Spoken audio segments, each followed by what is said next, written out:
দাদা, আপনি যদি আমাকে জিজ্ঞেস করেন যে জাদু কী হয়, তাহলে আমি আপনাকে বলবো একবার অক্টোবরের 5 দিন আমার বেঙ্গলে এসে ঘুরে যান। যেখানে হাওয়ার মধ্যে এমন একটা ভাইরাস চলে, মনে করুন পুরো শহরের রাতের ঘুম কেড়ে নিয়ে চোখের মধ্যে একটা আলো ঢেলে দিয়েছে। কিন্তু দাদা, এই জাদুটা কি জানেন?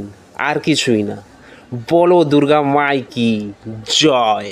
এই ভিডিওতে যাদের দেখছেন, এটা হচ্ছে আমরা চারজন। তো আমাদের চারজনেরও একই অবস্থা, রাতের ঘুম পুরো গায়েব। টানা 4 দিন ধরে আমরা রাত্রে একটার পর একটা ঠাকুর দেখেই চলেছি।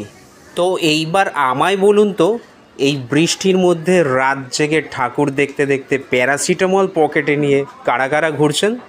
তাহলে আমরা চারজনও আপনাদের দলের মধ্যেই রয়েছি। গতকাল রাতে ঠিক এই রকমই একটা সমস্যার সম্মুখীন হতে হয়েছিল আমাদের, যখন আমরা কলকাতার ত্রিধারার ঠাকুর দেখার লাইনে দাঁড়িয়েছিলাম। তবে বৃষ্টিটা স্বল্পস্থায়ী ছিল, যার জন্য আমরা ত্রিধারার ঠাকুরটা একদম ঠিকঠাক দেখতে পেরেছি এবং খুব সুন্দর লেগেছে আমাদের। তারপর আমরা ত্রিধারা থেকে বেরিয়ে বালিগঞ্জ কালচারালের ঠাকুর দেখতে গেছিলাম। আপনাদের একটু ভিতরটা দেখাই, এত সুন্দর কি বলবো। চাইলে আপনারাও আসতে পারেন এখানে। এখানের দুর্গা প্রতিমা তো একদম দুর্দান্ত, মানে অপূর্ব, ভাষায় প্রকাশ করতে পারবো না। তারপর ওখান থেকে বেরিয়ে আমরা দেশপ্রিয় পার্কের দিকে এগিয়ে গেছিলাম, যেখানে হয়েছিল একটা থাইল্যান্ডের কিছু জাহাজ টাইপের এরকম একটা কিছু থিম বানিয়েছিল দেশপ্রিয় পার্ক।